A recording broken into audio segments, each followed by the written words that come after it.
பூணுதற்கு கண்டியனை கூசிடும் புள்ளியரை காணுதற்கே கூசுவான் அரண். அப்படியானால் நமக்கு அத்தியாவசியமான சிவச்சின்னங்களில் இந்த உருத்திராக்கமும் திருநீரும் மிகவும் முக்கியமான ஒன்று. இதை தரிப்பதற்கு எந்தவிதமான கட்டுப்பாடுகளும் கிடையாது. மணியை அநாகதம் என்கின்ற மார்புக்கு கீழே உருத்திராக்கம் இறங்கினால் மட்டுமே மலஜலம் கழிக்கும் பொழுதோ மற்ற இல்லற சுகபோகங்களை அனுபவிக்கும் பொழுதோ அதை கழட்டி வைக்க வேண்டும். ஆனால் கண்டம் என்கின்ற விசுத்தியில் நாம் கட்டும் பொழுது அந்த ருத்ராட்சத்துக்கு எந்த விதமான கட்டுப்பாடுகளோ மற்ற விதிமுறைகளோ கிடையாது.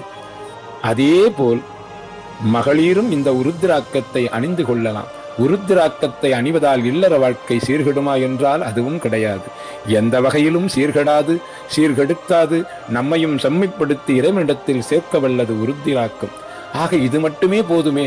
அப்படியானால் ருத்ராட்சத்தை தரித்து கொண்டால் இறைவன் வந்து விடுவாரே